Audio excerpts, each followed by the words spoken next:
Hello दोस्तों, कैसे हो आप सब लोग। आई होप आप सब अच्छे होंगे, प्यार से होंगे, खुश होंगे अपने अपने घर में।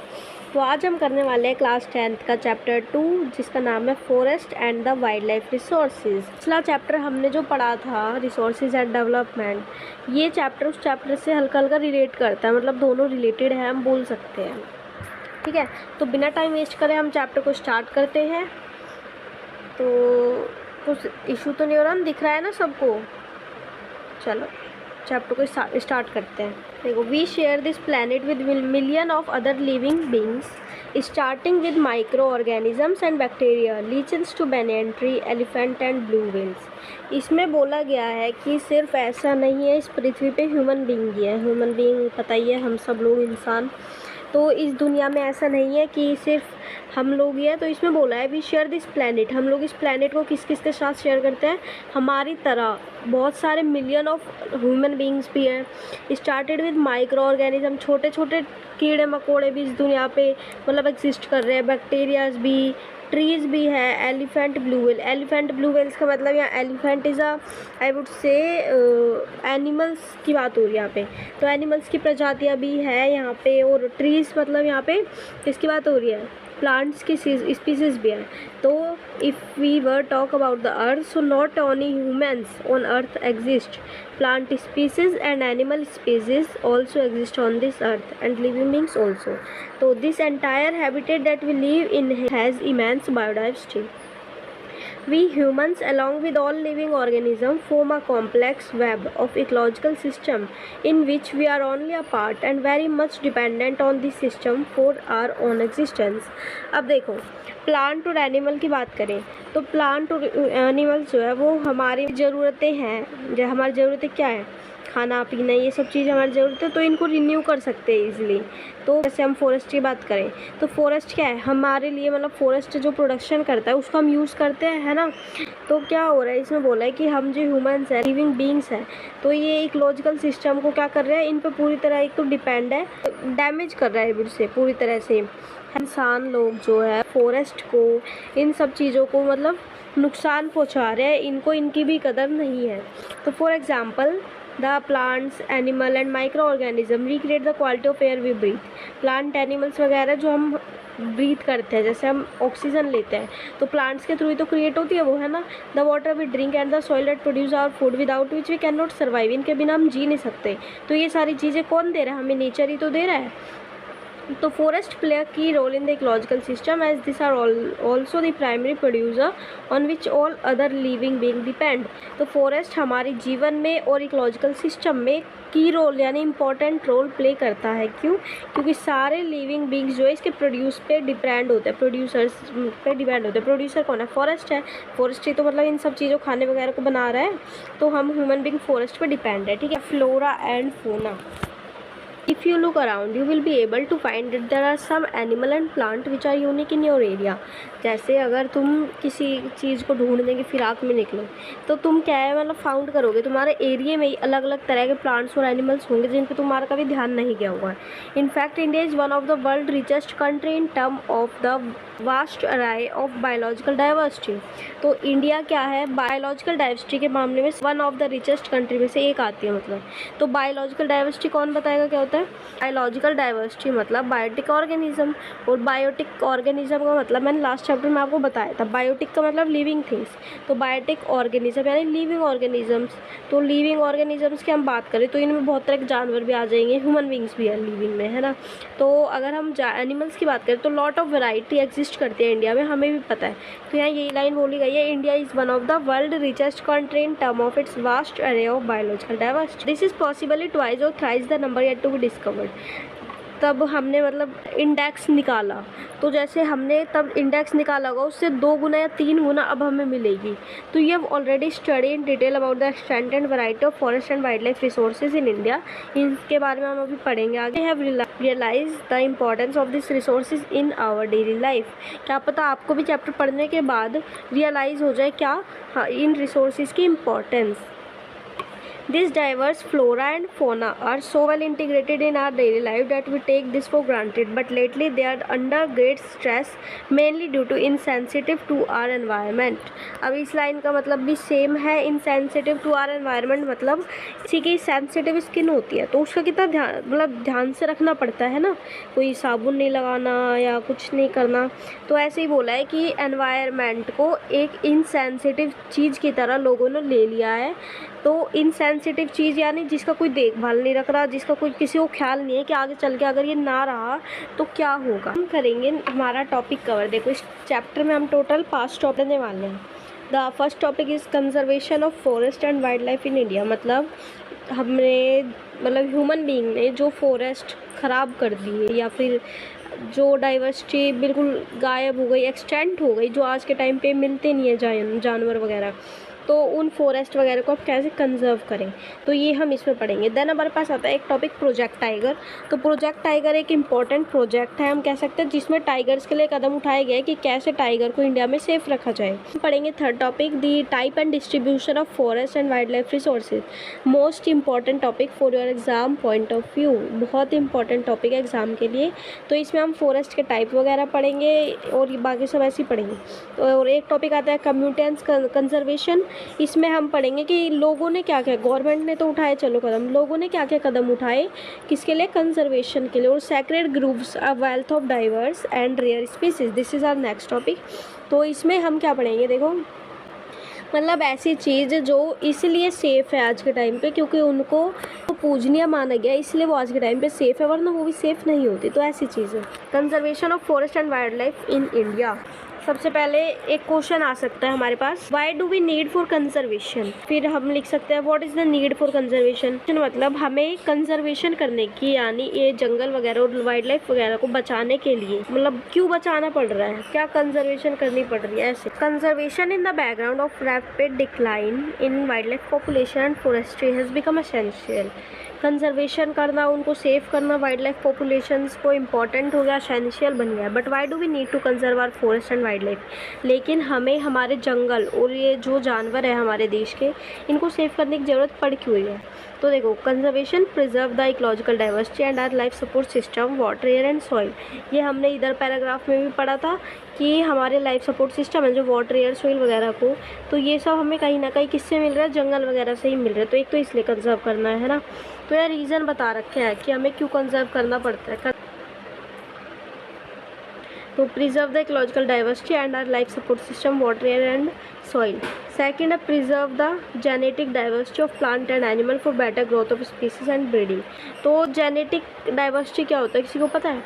तो पहला पॉइंट समझाती हूँ। सबसे पहले तो प्रिजर्व द इकोलॉजिकल, ये तो बता दिया मैंने, है ना, वाटर, एयर एंड सॉइल इसकी ज़रूरत है, कहीं ना कहीं फॉरेस्ट से मिलता है, तो इसलिए प्रिजर्व करना है। सेकंड पॉइंट हमें दिया preserve the genetic diversity of plant and animal for better growth of species and breeding. तो देखो जेनेटिक डाइवर्सिटी क्या होती है। ह्यूमन्स की बात करें तो ह्यूमन्स के जीन्स अलग होते हैं, है ना, ह्यूमन के हम बोल सकते हैं जेनेटिक्स अलग होते हैं, एनिमल्स के जेनेटिक्स अलग होते हैं। तो जो एनिमल्स हैं, अलग अलग एनिमल अपने अपने जीन्स के हिसाब से ग्रो करते हैं ना, तो उन जेनेटिक डाइवर्सिटी को, उन जीन्स को, उन अलग अलग जानवरों को प्रोटेक्ट करना हमारे लिए ज़रूरी है। ठीक है। अब for example in agriculture we are still depend on traditional crop variety fisheries too are heavily dependent on the maintenance of aquatic biodiversity. तो फिशरीज़ की बात करें, जैसे फ़िश होती है, फ़िश एक्वाटिक बायोडाइवर्सिटी, यानी अगर पानी नहीं होगा तो फ़िश क्या करेगी, बेचारी नहीं जी पाएगी, है ना। तो फ़िश क्या है, फ़िश हैवली तरीके से एक्वाटिक बायोडाइवर्सिटी यानी पानी के ऊपर डिपेंड हुई पड़ी है, dependent on the maintenance of aquatic biodiversity. ऐसे ही एग्रीकल्चर के लिए बोला गया है कि हम लोग आज के टाइम पे भी किस पे डिपेंड है, क्रॉप पर, ट्रेडिशनल क्रॉप वैरायटीज़ के ऊपर हम डिपेंडेंट हुए। क्रॉप नहीं रही, फील्ड नहीं रही, क्रॉप में दिक्कत आ गई कुछ, तो कैसे जिएंगे, तो ऐसे बताते हैं। तो in the 1960 and 1970 conservationist demanded a national wild life protection programme. तो 1960 और 1970 में क्या हुआ, कंजर्वेशनिस्ट जो होते थे उन्होंने डिमांड करा एक natural wild life protection act या प्रोग्राम का, तो वो लाया गया था। स्टार्ट कर रहे हैं Indian wild life protection act 1972। ये अब हम पैराग्राफ करने वाले हैं ना, ये जो पैराग्राफ है किसके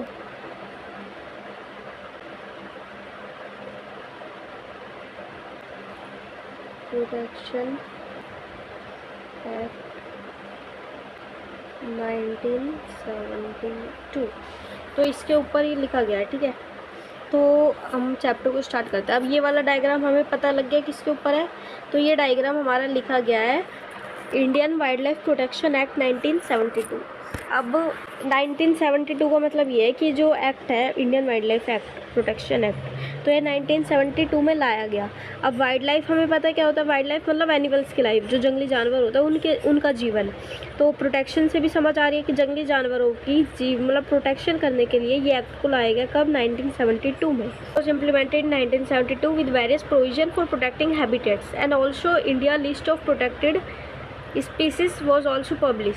तो इंडिया ने इसमें क्या करा, इंडिया ने सबसे पहले लिस्ट बनाई। किसकी? इंडिया ने उन एनिमल्स की लिस्ट बनाई जिनको हमें प्रोटेक्ट करने की ज़रूरत है, ठीक है। And all India list of protected species was also publish. तो जो लिस्ट बनाई गई कि हमें इन जानवरों की प्रोटेक्शन करने की ज़रूरत है, तो वो लिस्ट को पब्लिश करा गया। Then the thrust of the programme was towards protected the remaining population of certain endangered species by banning hunting, giving legal protection to their habitats and restricting trade in wildlife। यहाँ पे ये word है the thrust of the programme. Thrust का मतलब होता है main motive. तो मतलब इस मेन मोटिव क्या था इस प्रोग्राम का, कि हमें क्या करनी है, जो हमारी ये पॉपुलेशन है जो धीरे धीरे विलुप्त हो रही है, तो इंडेंजर्ड स्पीसीज पता है क्या होता है? Anyone knows about endangered species? Endangered species का मतलब होता है ऐसा जानवर या फिर ऐसे वाइल्ड एनिमल्स जो मतलब जिनका रिस्क है कि ये फ्यूचर में क्या हो जाएंगे, गायब हो जाएंगे। तो risk of extinct in future, मतलब फ्यूचर में गायब हो जाएंगे ऐसे जानवर। तो ये होता है एंडेंजर्ड। ये लिख लो, 3-4 वर्ड बता रही हूँ, इंपॉर्टेंट है। ठीक है, क्या होता है? एक वर्ड होता है हमारे पास एक्सटेंट। तो एक्सटेंट का मतलब क्या होता है? एक्सटेंट का मतलब होता है बिल्कुल विलुप्त या गायब। तो अगर आज के टाइम पे जैसे लिखा है लायन इज एक्सटेंट एनिमल, तो इसका मतलब है लायन क्या है, एक ऐसा जानवर है जो क्या हो गया है, बिल्कुल तरह से गायब हो गया है, विलुप्त हो गया, तो उसको बोलते हैं एक्सटेंट। इंडेंजर्ड मतलब ऐसा जानवर जिसका फ्यूचर में रिस्क है गायब होने का। और एक वर्ड आता है हमारे पास वल्नरेबल। तो वल्नरेबल का मतलब होता है ये खतरा आगे चलकर एंडेंजर्ड हो सकता है। मतलब अभी हमें खतरा है कि ये आगे चल के एंडेंजर्ड हो सकता है, या फिर ये फ्यूचर में आने वाले मतलब अभी है हमारे पास, लेकिन हमें खतरा है कि आगे चल के हो सकता है गायब, तो उसको हम बोलते हैं वल्नरेबल। तो ये 2-3 वर्ड याद रखना। वाइल्ड लाइफ एक्ट में क्या लिखा गया था, ये वाली लाइन देखो। इंडियन वाइल्ड लाइफ एक्ट में लिखा गया था giving legal protection to their habitat, यानी जो ये जानवर है इनको क्या करना, लीगली प्रोटेक्ट करना। बैनिंग हंटिंग, अब ये थोड़ी एक तरफ तुम जानवरों को मारे जा रहे हो और दूसरी तरफ गीत गा रहे हो कि हमें जानवर बचाने, नहीं ना, ऐसे नहीं होगा, काम नहीं चलेगा। तो हमने हंटिंग को बैन कर दिया, हमारी गवर्नमेंट ने बैन कर दी हंटिंग। इंडिया में हंटिंग करेगा तो उस आदमी को पकड़ लिया जाएगा, ठीक है। एक giving legal protection to their habitat, एक है restricting trade in wild life. यानी क्या होता है, एनिमल्स को काट के बेचा जाता है, किसी के दांत महंगे होते हैं, जो ट्रेड है ना इसको भी क्या करा गया, बंद करा गया। तो subsequently central many state government establish national park and wild life sanctuary about which you have already study. तो सेंट्रल गवर्नमेंट या स्टेट गवर्नमेंट ने क्या किया, नेशनल पार्क और वाइल्ड लाइफ सेंचुरी बनाना स्टार्ट करी। नेशनल पार्क क्या होता है, आई वुड से नेशनल पार्क वो पार्क जहाँ पे एनिमल्स की भी वैरायटी होती है, प्लांट्स की भी काफ़ी तरह की वैरायटी होती है, और जो बहुत एक्सटेंट एरिया में फैला होता है उसको हम नेशनल पार्क बोलते हैं। तो वाइल्ड लाइफ सेंचुरी होता है as compare to national park area, वो एरिया छोटा होता है। और वाइल्ड लाइफ सेंचुरी में बेसिकली कोई मतलब प्लांट्स वगैरह की वैरायटी हमें नहीं मिलती, वाइल्ड लाइफ सेंचुरी में एनिमल्स को रखा जाता है, ठीक है। तो जो लिस्ट बनाई थी उसमें बताया गया था कि ये जानवर है धीरे धीरे क्या हो रहा है, हमें इनकी रक्षा करनी है, ये विलुप्त हो रहे हैं।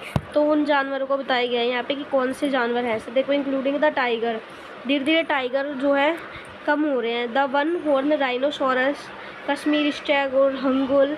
3 type of crocodile, fresh water crocodile, salt water crocodile and the घड़ियाल, the Asiatic lion and others. Most recently the Indian elephant, blackbuck यानी chinkara and the great Indian mustard godawan and the snow leopard. ये सब चीज़ें क्या हो रही है, धीरे धीरे गायब हो रही है। इंडिया में तो स्नो लेपर्ड नहीं मिलते, हाँ इंडिया में स्नो लेपर्ड नहीं मिलते। हैव बीन गिवन फुल और partial legal protection against hunting and trade through out India. इनके ऊपर हंटिंग करना भी बंद कर दिया गया, इन पे ट्रेड करना बंद कर दिया गया, क्योंकि ये जो जानवर है ये अब इंडिया में बहुत कम, मतलब बहुत कम हमें मिल रहे हैं। जो पहले के कंपेयर में हमारे पास डाटा था उसका आधे से भी आधा आज के टाइम पे डाटा हो गया है इन जानवरों का, तो इनको प्रोटेक्ट करना बहुत ज़रूरी है। तो प्रोजेक्ट टाइगर में देखो हम क्या पढ़ेंगे, अभी हमने क्या पढ़ा कि धीरे धीरे हमारे ये जानवर है जो गायब हो रहे हैं, तो इनके सबके ऊपर ना सरकार धीरे धीरे क्या लाई, इनके सबके ऊपर एक्ट चालू कर दिया। जैसे टाइगर को गायब हो रहा है, टाइगर के ऊपर एक्ट कर दिया। स्नो लेपर्ड गायब हो रहे तो उनके ऊपर एक अलग से एक्ट बनाया गया। तो जो टाइगर के ऊपर एक्ट बनाए गए ना, वो हमारी एनसीईआरटी में हमें दिया हुआ है, हमारे पेपर के लिए सिलेबस में दिया हुआ है, तो ये हम पढ़ेंगे। Tiger is one of the key wild life species in the final world. In 1973, the authority realized that the tiger population had dwindled to 1827 from an estimated 55,000 at the turn of the century. क्या हुआ था 1973 में, है ना, 1973 में जो उस time पे अथॉरिटीज़ होती थी जो इन सब चीज़ों का डाटा कलेक्ट करती थी, तो उस टाइम का डाटा क्या बताता है कि उस टाइम पे हमारे पास जो मतलब टाइगर्स थे। टाइगर क्या होता है पता है? ये मत बोल देना शेर होता है, बहुत मारूंगी। टाइगर मतलब होता है बाघ, लॉयन होता है शेर, ठीक है। तो टाइगर यानी बाघ। तो उस टाइम इनकी कितनी वो थी, 55,000 इनका इंडेक्स था कि हमारे पास भारत में उस टाइम पे 55,000 टाइगर मिल सकते थे। लेकिन वो 55,000 से 1827 हो गया डेटा। कितना हो गया? 1827 हो गया। The major threat to tiger population are numerous habitat, depletion of prey base species, growing human population etcetera. अब जैसे हमें ये पता लग गया, ये 100 सालों का है मतलब, ठीक है। 55,000 तब थे और आज 1827 है, तो इनमें 100 साल का अराउंड डिफरेंस है। तो 100 साल में लेकिन इतने कम, बहुत ज़्यादा डिफरेंस है, इतना कम नहीं होना चाहिए भाई। तो अब ये रीज़न क्या है, टाइगर ऐसे विलुप्त क्यों हो रहा है, ऐसे गायब क्यों हो रहा है? तो इनके मेन रीज़न बताया। सबसे पहले देखो, पोचिंग फॉर ट्रेड। क्या होता है पोचिंग? पता है क्या होता है?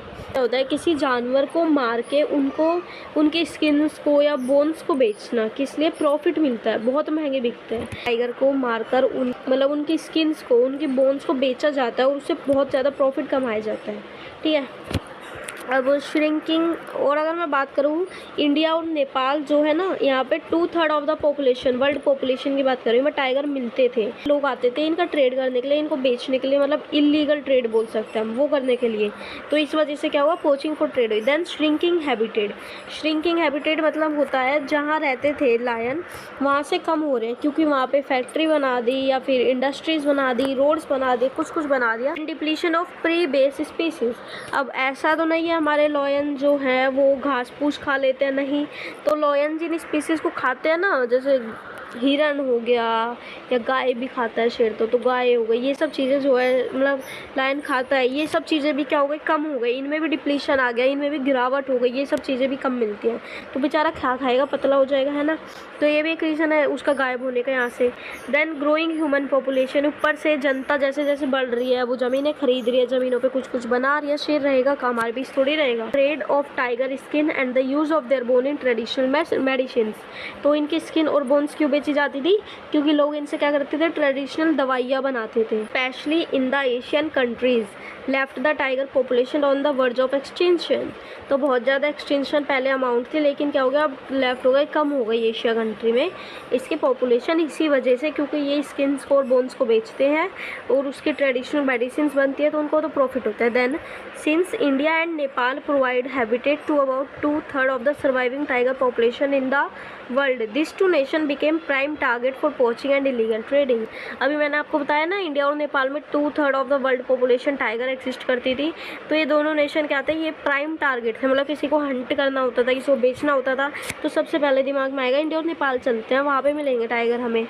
तो ये प्राइम टारगेट था पोचिंग का और इलीगल ट्रेडिंग का। और ये नहीं था उस टाइम पे ये सब करना लीगल था, नहीं, ये उस टाइम पे भी इलीगल ही था।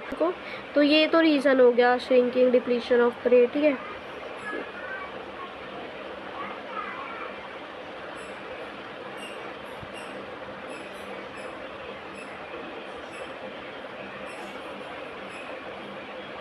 One of the well-published wildlife campaign in the world was launched in 1973. Important है, डेट याद रखनी है। Tiger conservation has been view not only, हमें दिया है wild life act of 1980 and 1986।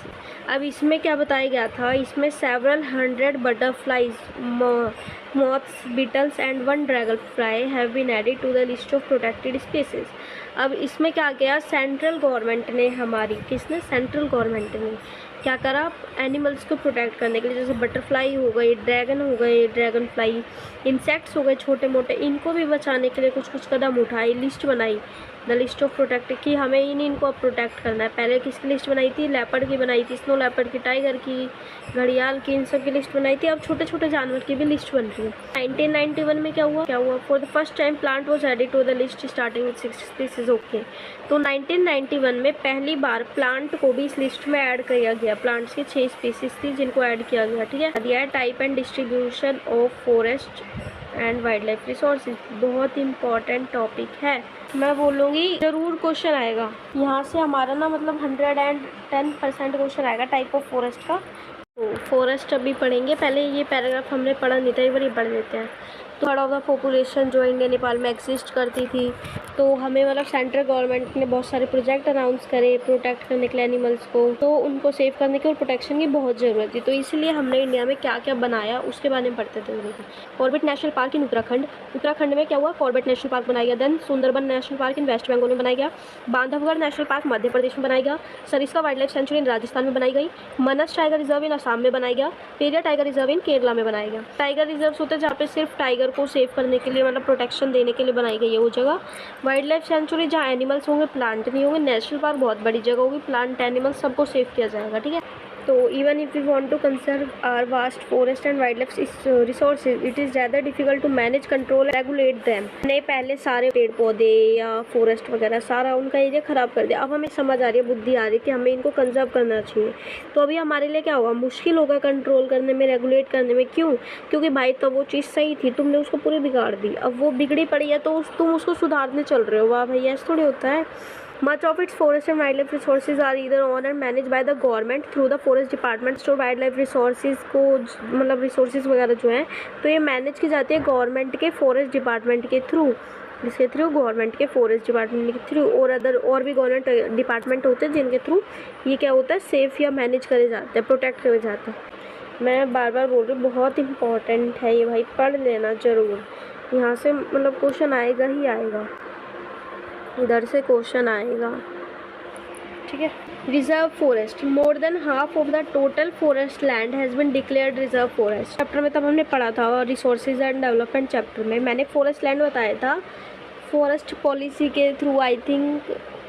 तो उस रिपोर्ट में हमें बताया गया था कि इंडिया में 33% फॉरेस्ट एरिया होना चाहिए। 33% में से टोटल फॉरेस्ट एरिया कितना है, अब ये तुम कमेंट करना। अभी हमारे पास फॉरेस्ट लैंड है ना, उसके आधे से भी ज़्यादा ये फॉरेस्ट एरिया है, तो ये आधा हुआ, तो आधे से भी ज़्यादा मतलब ये हो गया। तो ये सारा एरिया क्या है, ये सारा एरिया रिजर्व फॉरेस्ट है। तो reserve forest are regarded as the most valuable as far as the conservation of forest and wild life resources are concern.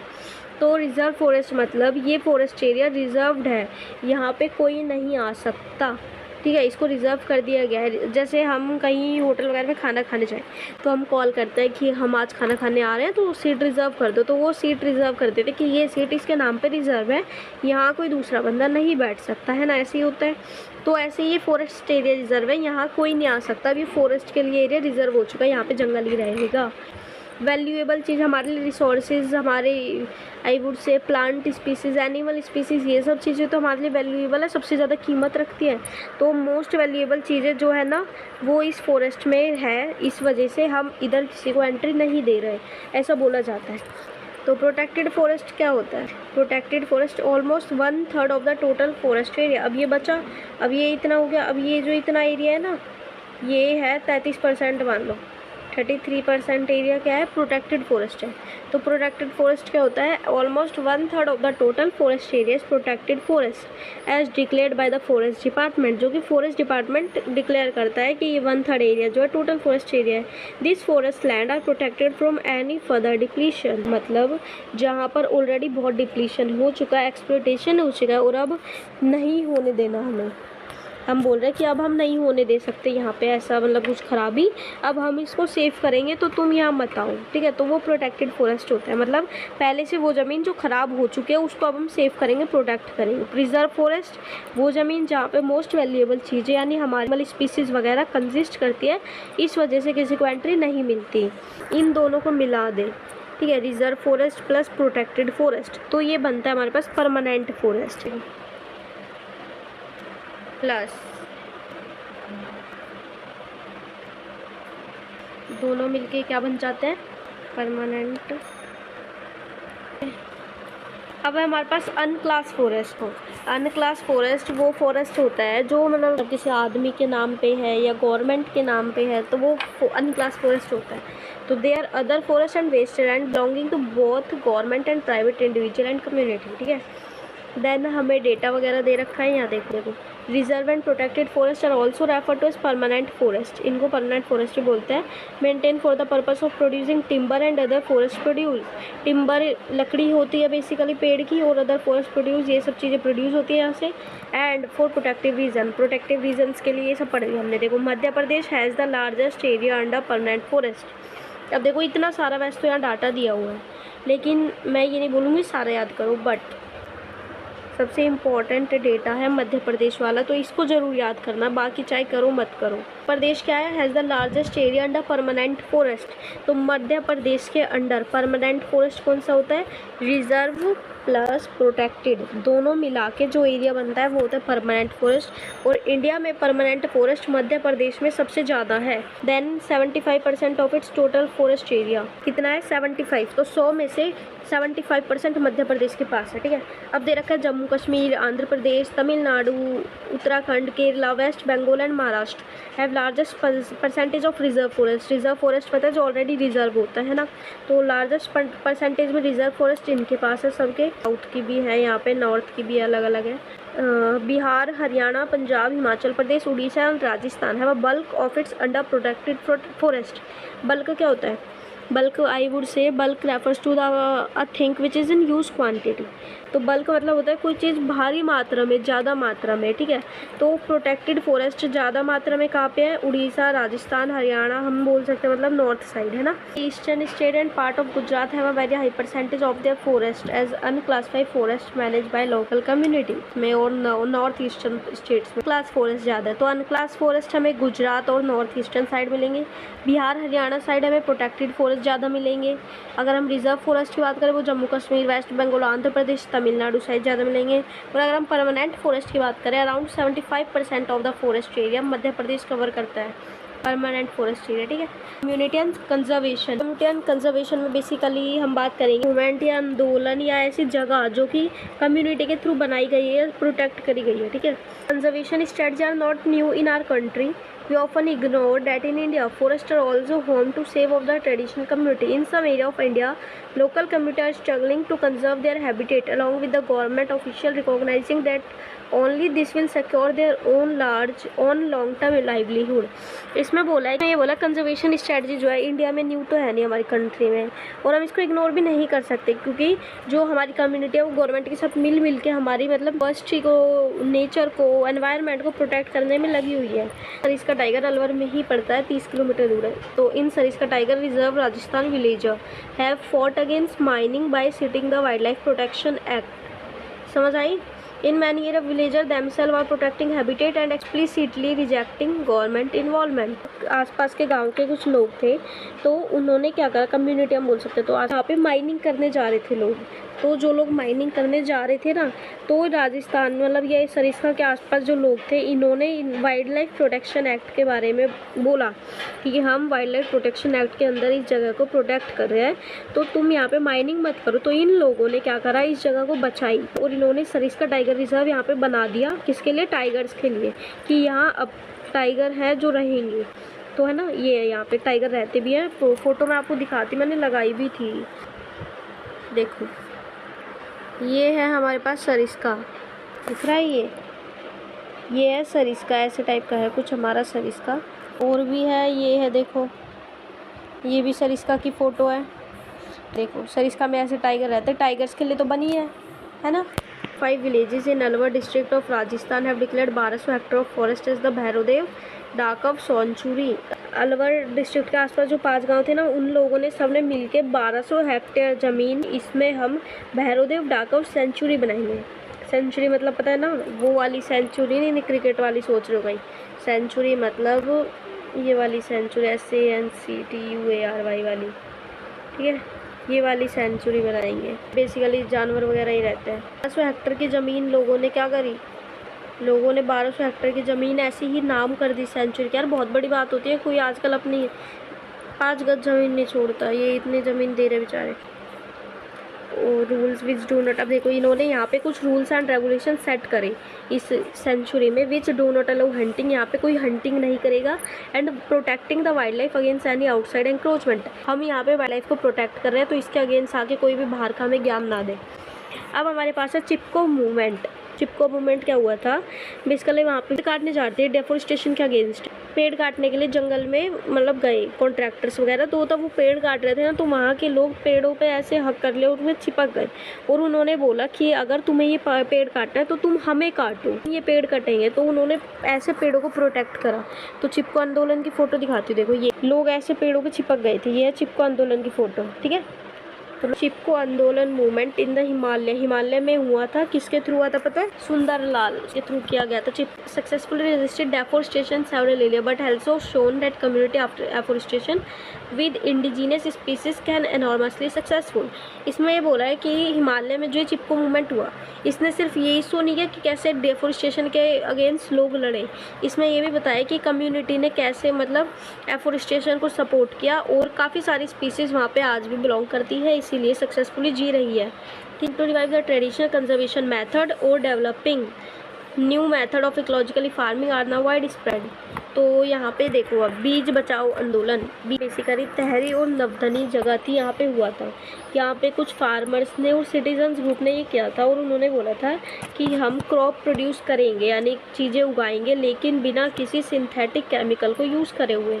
तो Beej Bachao in Tehri and Navdanya has shown that adequate level of diversified crop production without the use of synthetic chemical are possible. बिना synthetic chemical के use करे हुए भी crop production possible है, and economically viable, तो economically अच्छा भी होगा। हम बात करें ऑर्गेनिक चीज़ है, वो महंगी बिकती है as compare to processed food, है ना, तो इसने यही बोला इकोनॉमिकली वैल्यूएबल ही है। अब यहाँ पे JFM दिया है, ये भी इंपॉर्टेंट है, हाईलाइट करो। ये 5 चीज़ है, मतलब 5 कम्युनिटी में आएंगे, इन पे भी क्वेश्चन आएगा, अभी मैं बताऊंगी, लेकिन कम्युनिटी के ऊपर जब भी क्वेश्चन है तो ये 5 आंदोलन मूवमेंट, ये सेंचुरी वगैरह, अलवर वगैरह, ये सब आपको बताना है। तो JFM यानी जॉइंट फॉरेस्ट मैनेजमेंट, मतलब programme furnish a good example for involving local community in the management and restoration of degrading. अब इसमें क्या करा, गवर्नमेंट वहाँ पे गई जगह पे, और गवर्नमेंट ने क्या करा, गवर्नमेंट ने उन लोगों को, वहाँ की कम्युनिटी वगैरह को, नॉर्मल लोगों को बोला कि ये जो फॉरेस्ट है ये डिग्रेड हो चुका है, मतलब ख़राब हो चुका है पूरी तरह, तो अब ये टाइम आ गया कि हम इसको रिस्टोर करें, यानी ये जो ख़राब हुआ है इसको ठीक करना भी तो हमारी जिम्मेदारी है, हमने ख़राब करा है। तो गवर्नमेंट ने और किसने, वहाँ की कम्युनिटी ने मिल के साथ में काम करा। तो इसका ये तो JFM ये होता है, वहाँ की उन्होंने साथ में काम करा और रिस्टोर करा डिग्रेड फॉरेस्ट को। JFM इसके ऊपर या तो आएगा क्या, या तो इसके ऊपर आएगा शॉर्ट नोट, क्या आएगा, या तो इसके ऊपर आएगा शॉर्ट नोट। देखो मैं ऐसे लिखती हूँ, क्वेश्चन लिखती हूँ, क्वेश्चन तुम नोट कर लो, ऐसे पेपर में आता है, देखो वो ले इन द कंजर्व, ठीक है, ऐसे क्वेश्चन आएगा। तो what role the community play in the conservation of forest and wild life resources, मतलब कम्युनिटी ने क्या क्या अपना आई वुड से सहयोग दिया, कम्युनिटी ने अपना क्या क्या रोल निभाया, सहयोग दिया किसमें, फॉरेस्ट को और वाइल्ड लाइफ रिसोर्सेज को कंजर्व करने में। तो उसमें आप ये 5 पॉइंट लिखोगे, ठीक है। हमारा लास्ट पेज, छोटा सा टॉपिक है, sacred groves, wealth of diverse and rare species. Sacred मतलब ऐसी चीज़ जिसको मतलब पूजनीय मानते हो लोग, तो उन चीज़ों को बोलते हैं सेक्रेड ग्रोव्स, जो कि पूजनीय है। तो nature worship is an age old tribal belief based on the premise that all creation of nature have to be protected. Nature worship हमने अभी पढ़ा क्या होता है, ऐसी चीज़ जिन पे लोगों का मानना है कि इस पे भगवान का हाथ है, भगवान ने बनाई गई है।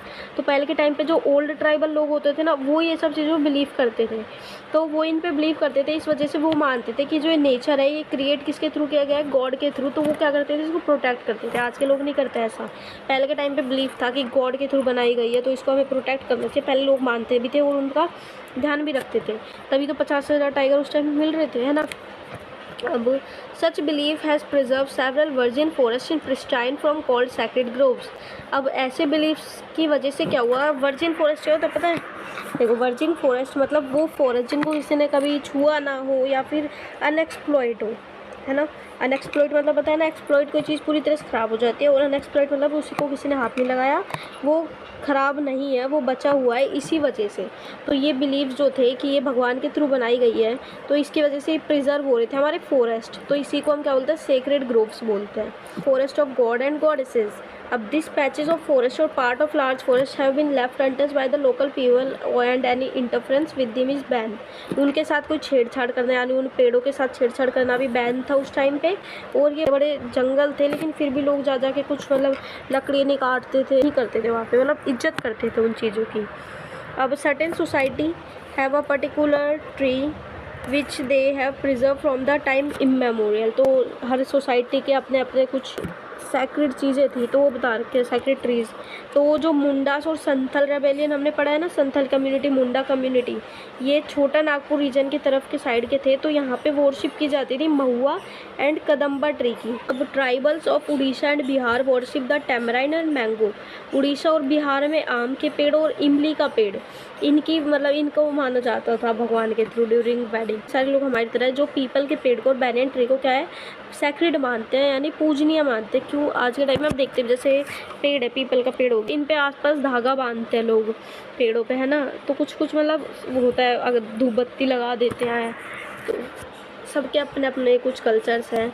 तो Indian society comprises several culture, मतलब इंडिया में पहले ही बहुत कल्चर एग्जिस्ट करते हैं, each with its own set of traditional method of conserving nature and creation. हर किसी का अपना अपना बिलीफ है नेचर कंजर्व करने पे, कि कैसे उनको नेचर कंजर्व करना है और कैसे नेचर बना है। किसी का बिलीफ है भगवान के थ्रू बनाया गया है, किसी का क्या है।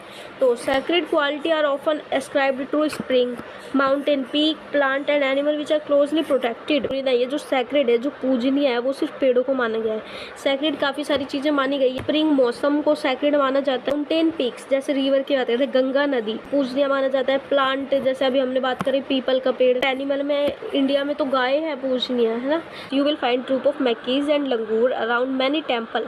और जैसे वृंदावन वगैरह जाते हैं, बहुत सारे बंदर मिलते हैं, है ना। माना जाता है कि वो वहाँ पे प्रोटेक्ट करते हैं उन मंदिरों की लोगों से। तो they are fed daily and treated as a part of temple devotee. अब जैसे भक्त होता है ना, तो बंदरों को भी भक्त माना जाता है वहाँ पे, और उनको भी खाना खिलाया जाता है daily. In and around Bishnoi village in Rajasthan, herds of black buck, nilgai and peacock can be seen as an integral part of community and nobody harms। अभी यहाँ क्या बोला गया है, बिश्नोई विलेज या बिश्नोई समाज, नाम भी सुना है बिश्नोई से, तो एक लॉरेंस बिश्नोई, है ना। तो यहाँ पे बोला गया है कि जो बिश्नोई विलेज है उसके अंदर और उसके आसपास के जो गांव है ना, उन सब, ये राजस्थान में है, तो इन सब लोगों का एक बिलीफ है। ये किसको मानते हैं, हर्ड्स ऑफ ब्लैक बक को मानते हैं, चिनकारा को मानते हैं, नीलगाई और पिकॉक को, ये सब बहुत मानते हैं। ठीक है, मैं अभी हमने पढ़ा था ना JFM, तो उसके बारे में थोड़ा सा और बता रखा है, ये पढ़ लेते हैं एक बार। ये JFM के ऊपर है, जो अभी पिछले पेज पर हम पढ़ गए हैं ना, JFM जॉइंट फॉरेस्ट मैनेजमेंट, उसके बारे में। तो दो program has been in formal existence since 1988 में इसको स्टार्ट किया गया था when the state of Orissa. सबसे पहले उड़ीसा में ये आया गया था फॉरेस्ट मैनेजमेंट के लिए, उड़ीसा में 1988 में। Formation of local village institution that undertake protection activity mostly on degraded forest land manage by the forest department. तो यही बोला कि फॉरेस्ट डिपार्टमेंट जो है फॉरेस्ट लैंड को मैनेज करते हैं, डिग्रेड मतलब ख़राब हो गया उसको मैनेज कर रहे हैं लोगों के साथ मिलके। In return the member of this community are entitled to intermediatory benefit like non timber produces and share in the timber harvested by successful protection. अब क्या हुआ, जैसे वहाँ की कम्युनिटी गवर्नमेंट का साथ दे रही थी, सपोर्ट कर रही थी JFM में कि हाँ हम प्रोटेक्ट कर लेंगे हमारे यहाँ जो लैंड है, मतलब जो फॉरेस्ट वगैरह है, लेकिन हमें बदले में मिलेगा क्या, क्योंकि ये तो तुम्हारी जॉब है, तुम्हें तो पैसे मिल रहे हैं, पर हमें भी तो कुछ मिलना चाहिए ना। तो उन कम्युनिटी को बोला गया कि आपको कुछ इंटरमीडिएटरी बेनिफिट्स मिलेंगे, जैसे कि जंगल में से जो भी प्रोड्यूस होता है, टिम्बर वुड को छोड़ के, टिम्बर एक लकड़ी होती है, महंगी होती है, तो इन्होंने बोला कि टिम्बर लकड़ी को छोड़ के जो भी मतलब वहाँ पे प्रोड्यूस होगा उसमें से कुछ कुछ आपको भी दिया जाएगा। And share in the timber harvested by successful protection. अगर आप सक्सेसफुली टिम्बर लकड़ी का ध्यान रख लेते हो या फिर ध्यान से उसको मतलब लगा देते हो जंगलों में, तो जैसे हमारा इसमें JFM में क्या था, उनको मतलब सपोर्ट करना था, ख़राब हो चुकी थी और उनको नए लगाने थे। तो अगर टिम्बर को तुम सक्सेसफुली ठीक से लगा देते हो तो तुम्हें टिम्बर में से भी थोड़ा बहुत शेयर दे देंगे। तो the clear lesson from the dynamic of both environmental destruction and reconstruction in India is that local community everywhere have to be involve in some kind of natural resource management. इस chapter में मतलब environment को destruct भी किया गया और reconstruct भी किया गया, मतलब ख़राब भी करा तो उसके बारे में भी हमने पढ़ा कैसे कैसे ख़राब करा, और रिकंस्ट्रक्ट भी पढ़े हमने, आंदोलन हुए, मूवमेंट हुए, गवर्नमेंट ने कम्युनिटी की हेल्प ली, इनके थ्रू रिकंस्ट्रक्ट किया गया उसको। तो local community everywhere have to be involve, तो लोकल कम्युनिटी जो है ये हमने पढ़ा कि ये इन्वॉल्व हुई है सारे ऐसे मैनेजमेंट प्रोग्राम्स में या फिर आंदोलन मूवमेंट में। लोकल कम्युनिटी हर जगह इन्वॉल्व हुई है, एवरीवेयर इन्वॉल्व, ठीक है। I accept only those economic और development activity they are people centric, environmental friendly and economically rewarding. अगर ये सभी एक मतलब डेवलपमेंट करने में, पेड़ वेड़ लगाने में सक्सेसफुल होते हैं तो ये एनवायरनमेंट के लिए भी अच्छा होगा और इकोनॉमिकली भी अच्छा होगा हमारे लिए भी। तो इसी के साथ हमारा चैप्टर हो चुका है ख़त्म। गौतम बुद्धा जी का मतलब एक थॉट दिया है कुछ ट्री को लेके। अब हमें चैप्टर में एक्सरसाइज दे रखी है कुछ, देखो सबसे पहले एक एमसीक्यू दे रखा है, which of the following conservation strategies do not directly involve community participation. अब हमें यहाँ 4 ऑप्शंस दे रखे हैं जिनमें से हमें ये बताना है कि ये इनमें से कौन सा ऐसा मूवमेंट है जिसमें कम्युनिटी यानी लोगों ने, नॉर्मल लोगों ने, गवर्नमेंट के आदमियों ने नहीं, नॉर्मल लोगों ने जो सोसाइटी में रहते हैं वहाँ पर उन्होंने इन्वॉल्व नहीं किया। तो हमने बीज बचाओ आंदोलन पढ़ा था जिसमें लोगों ने आवाज़ उठाई थी कि हम यहाँ पे ऐसे पेस्टिसाइड्स वगैरह यूज़ नहीं करेंगे, ऑर्गेनिक चीज़ें करेंगे, है ना। तो इसमें तो कम्युनिटी इन्वॉल्व हुई थी। चिपको मूवमेंट में तो पेड़ों के जाके लोग चिपक गए थे वहाँ के। जॉइंट फॉरेस्ट मैनेजमेंट हमने पढ़ा जिसमें वहाँ के जो लोग थे उनको भी मतलब सहयोग मांगा गया गवर्नमेंट के थ्रू, और उन्होंने किया भी, जिनको बदले में लकड़ी मिल रही थी, टिम्बर मिल रहे थे, वहाँ के प्रोड्यूसेस मिल रहे थे। तो इसका आंसर आएगा हमारे पास D is the answer, demarcation of wild life sanctuary. अब second question, match the following. Forest में हमें वैल्यूएबल चीज़ें मिल रही थी, हमारी एनवायरनमेंट से रिलेटेड चीज़ें। तो इसका आएगा, दिख रहा है, forest are regarded as most valuable as far as the conservation of forest and wild life resources. तो इसका रिजर्व फॉरेस्ट आएगा। देन अगर मैं ये देखूँ, other forest and waste land belonging to both government and private individual and community. अब हमने पढ़ा था अनक्लास फॉरेस्ट था एक, जो कि प्राइवेट लोगों के पास भी था, कुछ हिस्सा उसका गवर्नमेंट के पास था ऐसा लैंड। और जो forest land are protected from any further depletion, ऐसा जंगल जो डिप्लीट हो चुका है लेकिन उसको अब प्रोटेक्ट करा जा रहा है तो उसको प्रोटेक्शन दी जा रही है, वो था प्रोटेक्टेड फॉरेस्ट, PF, ठीक है। इसी के साथ हमारा चैप्टर होता है कंप्लीट। आपको दे रखे हैं यहाँ पे कुछ क्वेश्चंस, तो ये क्वेश्चन आंसर आप कर लेना, अकॉर्डिंग टू योर आंसर बना के लिख देना। तो इसी के साथ हमारा चैप्टर कंप्लीट हो चुका है। आई होप आपको वीडियो पसंद आई होगी। वीडियो अच्छी लगे तो लाइक कर देना, चैनल को सब्सक्राइब कर देना।